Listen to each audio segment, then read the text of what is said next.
beberapa kali itu dimunculkan oleh kalangan yang ingin agar saya dipenjara itu. Tapi saya akan katakan, tapi Pak JK-nya sendiri itu tidak melaporkan saya. Artinya dia tidak merasa bahwa saya perlu diperkarakan secara hukum. Sebentar, kalangan yang Anda maksud itu siapa Bang? Boleh mungkin dielaborasi atau mungkin disebut?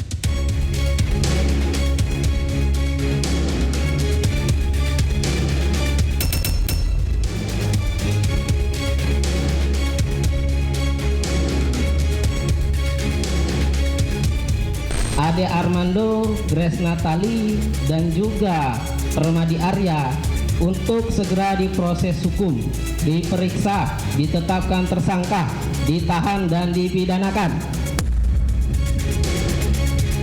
Saya bertanya-tanya kenapa nggak Pak JK ya yang melaporkan saya ya. Tapi kalau ini mau diperkarakan secara hukum, saya setuju.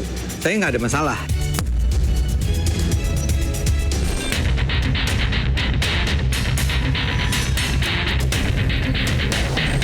Perbuatan Ade Armando dan kawan-kawan telah mengancam kerukunan umat beragama di Indonesia, dan itu sudah terbukti dengan bagaimana mereka dampak dari podcast mereka itu telah memantik kemarahan ataupun memberikan reaksi negatif dari kalangan saudara-saudara kita umat Kristiani yang seolah-olah menganggap Pak JK telah menistakan agama Kristen.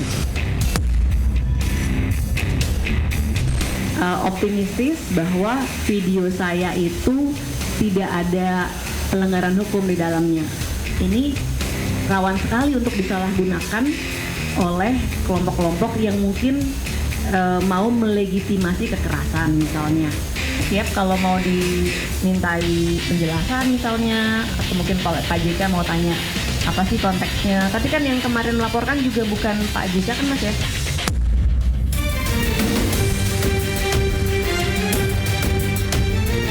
Upaya penyebaran fitnah yang tidak bisa ditolerir, maka harus diselesaikan secara hukum. Baik Ade Armando, Abu Janda, dan seorang lagi Grace Natali ada backing-backingnya katanya ya. Pertama, unsur menambah, mengurangi, melakukan transmisi, merusak, menghilangkan, memindahkan, dan menyembunyikan. Ini terpenuhi nggak salah satunya? Ini tipis atau ada unsur pidananya?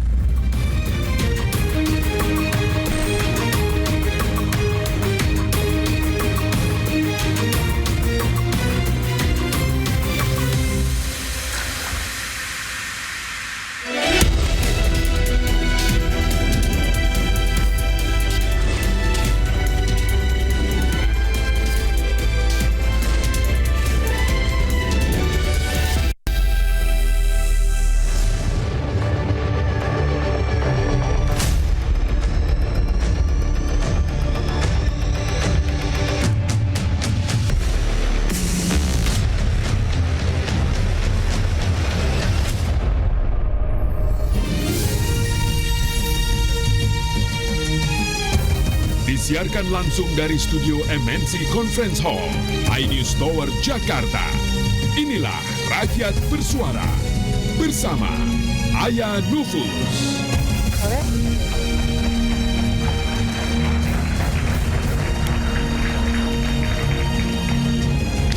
Selamat malam pemirsa dan teman-teman semuanya. Ade Armando, Grace Natali, dan Abu Janda terancam pidana. Puluhan ormas membuat laporan polisi atas tuduhan fitnah ceramah Yusuf Kala.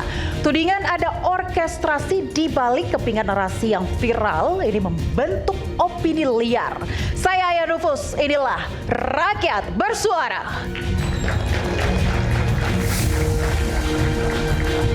Ya, dan tentunya pada malam hari ini seperti biasa kita selalu menghadirkan narasumber yang luar biasa. Boleh tepuk tangan dulu. Saya langsung saja akan undang pada malam hari ini. Yang pertama ada akademisi, pegiat media sosial sekaligus terlapor kasus fitnah JK, Bung Ade Armando. Boleh tepuk tangan.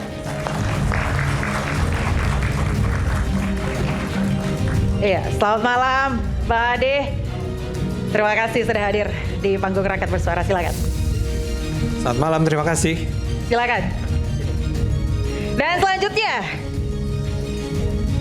pada malam hari ini kita juga kedatangan seorang pendeta. Beliau adalah pendeta GBI Glow FC. Tepuk tangan untuk Pak Gilbert Lumoindong.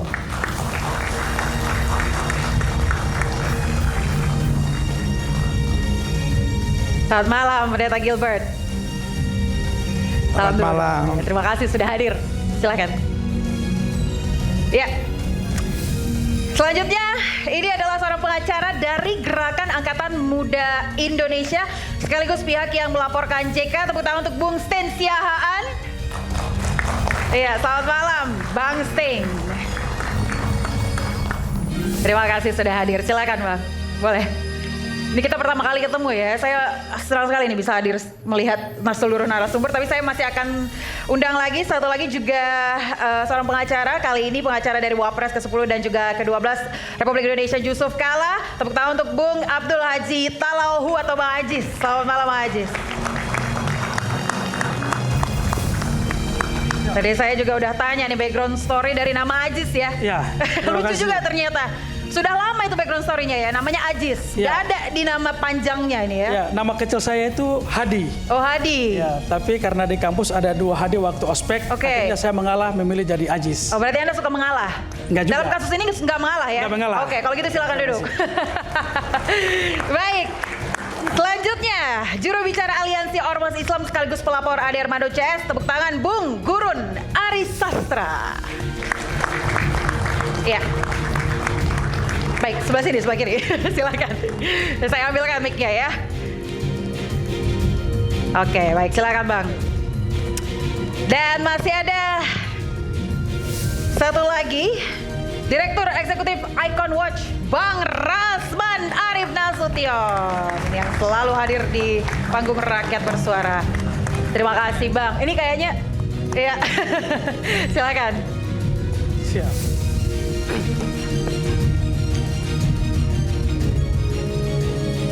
Iya, Pak Rasman juga harus pegang mic ini. Ya. Benda paling Terima penting kasih. di panggung Rakyat Siap, Bersuara. siap, ya. Ya, dan juga satu lagi hadir di tengah-tengah kita juga di studio Rakyat Bersuara pada malam hari ini, pakar komunikasi politik Bung Henry Satrio alias Hensa. Selamat malam Bung Hensa. Selamat malam. Terima kasih sudah hadir Sama-sama. di tengah teman-teman mahasiswa dan juga seluruh teman-teman mahasiswa yang sudah hadir pada malam hari ini. Boleh tepuk tangan untuk kita semua. Terima kasih sudah hadir.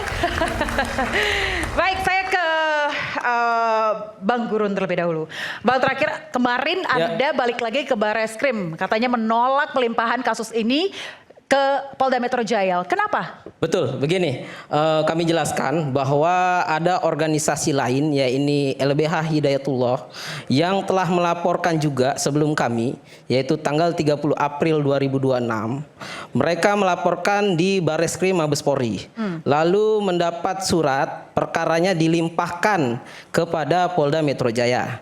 Atas dasar informasi dan keterangan tersebut bahwa kami mengkhawatirkan laporan kami yang tanggal 4 Mei 2026 itu juga dilimpahkan ke Polda Metro Jaya. Maka sebab atas kekhawatiran itu kami tetap ingin laporan kami tetap diperiksa di Barreskrim Mabes Polri. Kenapa Anda tidak percaya sama Polda Metro Jaya atau gimana Bang Gurun? Jadi kami melihat bahwa perkara ini adalah situasi dimensi nasional yang sangat serius karena menyangkut kerukunan umat beragama. Bagi kami perkara ini tidak sederhana. Ini perkara yang amat luar biasa dan penanganannya perlu pada tingkat nasional. Dan ini banyak yang melaporkan, baik di Barreskrim dan juga di daerah. Di daerah itu laporannya ke Anda? Ke ormas-ormas yang Anda pimpin juga atau seperti apa? Tidak, itu berbeda. Oke. Jadi ada juga kan yang dari Advokat Maluku ya, yang di Polda Metro. Ada juga yang di Barreskrim juga. Ada juga kami 40 Ormas Islam. Iya. Jadi artinya dengan banyaknya laporan yang diajukan, tentu ini menjadi situasi nasional yang sangat penting. Apalagi ini menyangkut terkait dengan esensi Pancasila, Persatuan Indonesia. Ini kan menyangkut kerukunan umat beragama. Ini tentu perlu ditanggapi sangat serius. Dan bagi kami ini adalah perlu ditangani oleh Barreskrim. Nggak, sebentar saya masih bertanya-tanya. Memangnya Polda Metro Jaya tidak bisa menangani dengan serius? Masalah menangani dengan serius ya Polda Metro bisa saja, tapi kami melihat esensi, nilainya, perbuatannya. Ini dampaknya adalah dampak situasi nasional gitu loh. Kerukunan umat beragama ini kan tidak remeh ya. Ini berbau identitas agama, mendiskreditkan dan mengadu domba umat beragama. Ini kan luar biasa. Ini tentu bisa memecah belah bangsa. Bagi kami ini kan esensinya luar biasa. Gitu. Maka tentu perkaranya tingkatnya nasional dong. Nasional, jadi harus ke Barreskrim. Iya dong, kami inginnya seperti itu. Oke, baik. Ke Bang Ade nih. Bang, Anda masih bertanya-tanya yang ngelapori bukan Pak JK malah Ormas. Ya itu paling tidak sekarang saya tahu jadi bahwa Pak JK itu sebetulnya tidak merasa saya perlu dilaporkan. Jadi kan ada tuduhan bahwa saya memfitnah Pak JK misalnya kan. Kan beberapa kali itu dimunculkan oleh kalangan yang ingin agar saya dipenjara itu. Tapi saya akan katakan, tapi Pak JK-nya sendiri itu tidak melaporkan saya. Artinya dia tidak merasa bahwa saya perlu diperkarakan secara hukum. Sebentar, kalangan yang Anda maksud itu siapa Bang? Boleh mungkin dielaborasi atau mungkin disebutkan? Bisa dipelajari sendiri barangkali buat penonton. Baca-baca di media gitu siapa yang melaporkan saya, siapa yang mengatakan bahwa saya memfitnah Pak JK misalnya. Itu perlu dipertegas. Ternyata Pak JK paling tidak merasa perlu memperkarakan saya. Yang saya asumsikan artinya Pak JK tidak merasa bahwa saya memfitnah beliau. Justru yang merasa 40 ormas yang melaporkan Anda begitu? Boleh sih, siap. Enggak, saya dilaporkan oleh 40 ormas tanpa mengatakan saya memfitnah ya. Kan tuduhannya bukan itu. Tuduhannya kalau tidak salah adalah menghasut ya. Menghasut, menyebarkan kebencian. Jadi tidak ada kaitannya dengan Pak JK kalau begitu. Apa coba boleh disebutkan lagi tadi Bang Gurun laporannya terkait apa saja? Ada ya, kita laporkan terkait dengan pasal 28 ya. Junto pasal 45, lalu pasal 32 Junto 48, lalu dengan pasal 247. Ini memang kita laporkan yaitu terkait dengan dugaan penghasutan atau provokasi. Itu yang delik yang kita laporkan gitu loh. Artinya ini adalah delik umum. provokasi itu tadi ya? Ya, betul, penghasutan. Penghasutan. Bang Ade? Ya, kalau orang mau menuduh saya menghasut dan memprovokasi, ya hak mereka lah ya. Cuman saya sih sama sekali, saya mengatakan bahkan di stasiun TV lain, saya sih bersumpah bahwa saya tidak ingin memprovokasi, tidak ingin menghasut, ya. Saya tidak ingin berusaha memecah belah, karena sebetulnya justru niat saya adalah mencegah jangan sampai terjadi kesalah-tafsiran mengenai ajaran agama yang saya rasa secara keliru dilakukan oleh Pak JK. Ya waktu itu. Ini kan gara-garanya pada tanggal 8 April itu menyebarlah sebuah video 2 menit ya yang berisi cuplikan Pak JK sedang bicara di sebuah acara yang mengatakan bahwa dalam video 2 menit itu ya, dalam video 2 menit itu dia bilang bahwa baik Islam maupun Kristen itu berpendapat bahwa membunuh umat, misalnya kalau Kristen membunuh umat Islam atau umat Islam membunuh umat Kristen itu adalah sebuah tindakan yang dihadiahi dengan namanya mati syahid. Artinya sebuah tindakan yang mulia, ya. Itu yang kami kritik. Kami katakan bahwa nggak gitu dong, ya. Pak JK ini kan seorang negarawan, seorang tokoh yang berpengaruh, yang didengar oleh banyak orang. Kalau Anda katakan begitu, ya, maka itu bisa menimbulkan kesalahpahaman. Saya justru ingin membangun hubungan yang baik antara umat Islam dengan umat Kristen. Bahwa kita bukanlah dua umat yang bermusuhan. Kita adalah dua umat yang bersaudara. Mbak Ade, tapi sampai detik ini Anda merasa bahwa Pak JK tidak merasa bahwa Anda memprovokasi? Ya dia ada sih marah-marah saya lihat ya. Oke, coba saya mau tanya dulu pengacara Bang Ajis, boleh silakan tanggapan Anda. Iya, saya mau bilang begini buat Bung Ade Armando. Kita tahu beliau sebagai dosen komunikasi, pasti tahu bahwa melengkapi data adalah syarat untuk membuat analisis yang utuh. Nah, itu dasar dalam mata kuliah metodologi penelitian yang diajarkan di kampus.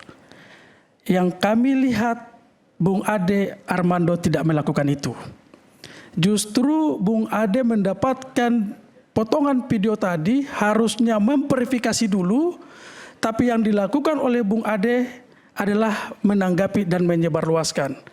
Inilah kami menyatakan bahwa ada motif framing jahat. Terkait dengan Pak JK, otomatis beliau waktu konferensi pers mengatakan bahwa ini adalah fitnah keji. Satu tingkat atau level di bawah PKI. Kejahatan yang ingin mereka lakukan terhadap saya. Bukan saya saja. Terhadap bisa mengganggu, bisa memprovokasi, memantik kemarahan publik. Dan ini berbahaya. Sekelas Pak JK, kita kenal rekam jejak beliau ada dalam perdamaian dan kemanusiaan. Sekelas dosen UI seperti Bung Ade Armando, apakah percaya dengan itu? Oke, Bang Ajis, berarti Pak JK ini mendukung adanya langkah hukum terhadap Bang Ade? Betul.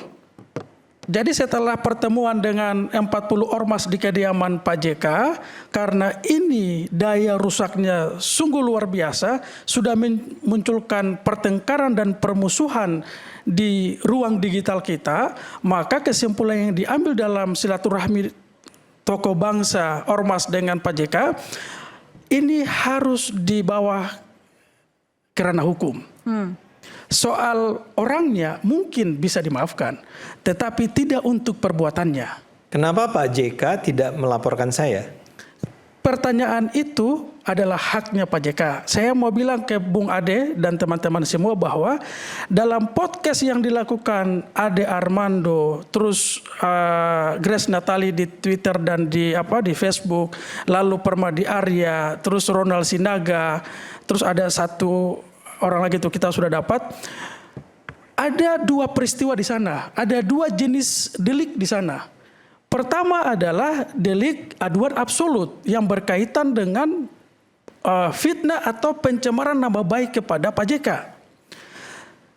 Tapi ada juga jenis delik biasa, yaitu yang diatur di pasal 247 terkait dengan hasud. Menyebarluaskan tanpa hak yang menimbulkan kemarahan tadi. Ini kan kalau kita lihat rumusan pasal 247 itu sudah terpenuhi. Makanya kenapa teman-teman 40 ormas ini diterima laporan polisinya di Barreskrim. Jadi kalau Bung Ade bertanya kenapa Pak JK tidak melaporkan, ya itu hak beliau. Tapi tadi dikatakan oleh Bang Ade ini adalah sebuah kritik. Apakah kritik artinya sama dengan memframing? Kita tahu kritik itu ada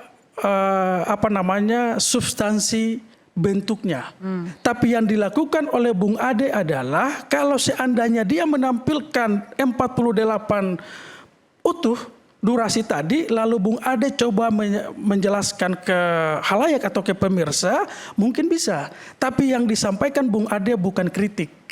Tapi ini adalah upaya mengagitasi, karena di sana ada kalimat seperti begini. Ini kalimat agitasi nih.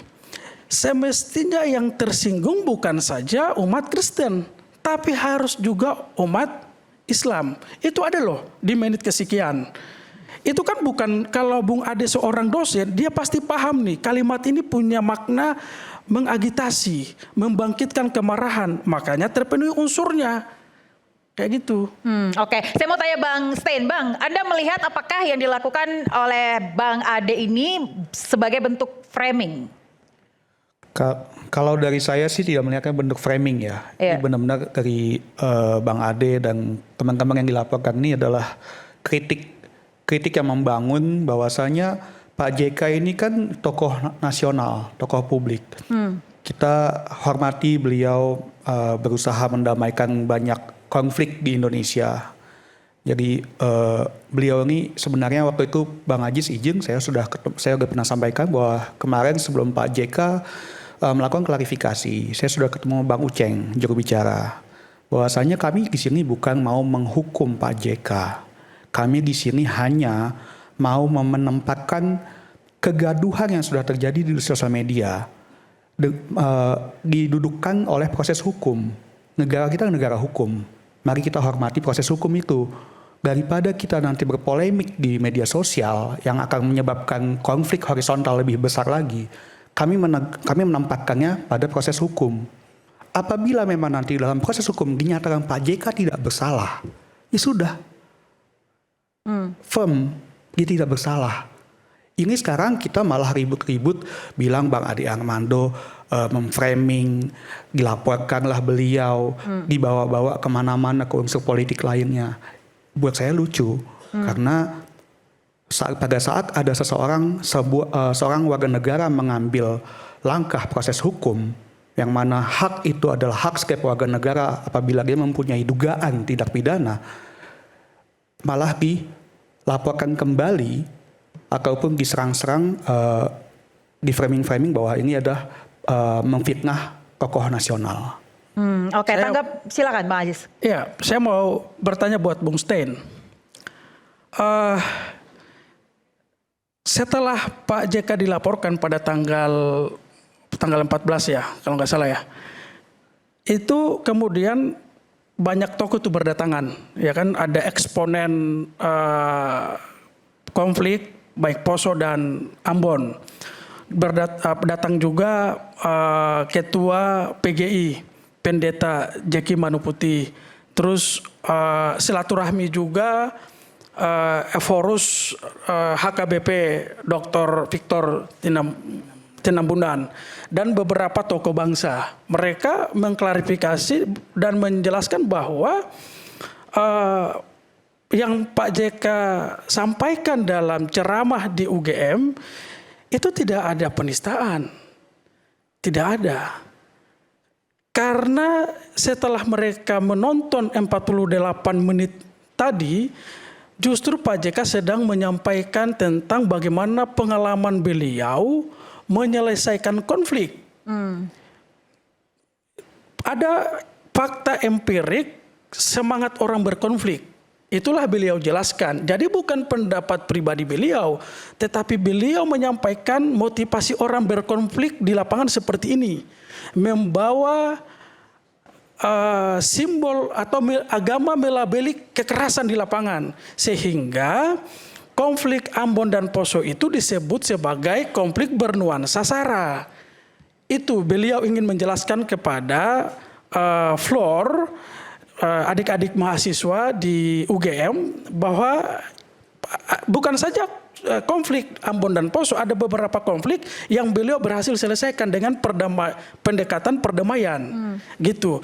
Nah, saya ingin bertanya kepada Bung Stein, setelah video dinonton misalnya dengan rekan Ferdinand Hutahayan, dia orang yang paling pertama juga menggebu-gebu melakukan somasi terbuka.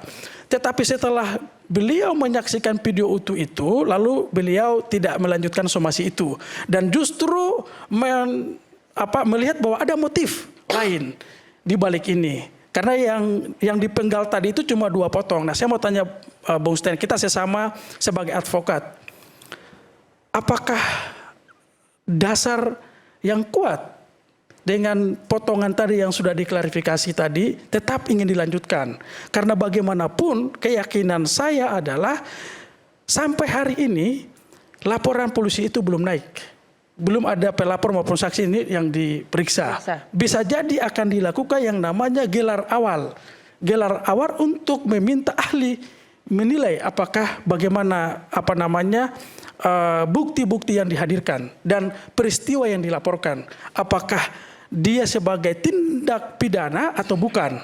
Nah, itu saya ingin bertanya Tadi kepada Anda sebutkan ada motif lain gitu ya? Ada motif lain. Baik, Bang Stein Anda akan jawab, tapi kita akan jeda terlebih dahulu sejenak. Tetaplah di Rakyat Bersuara.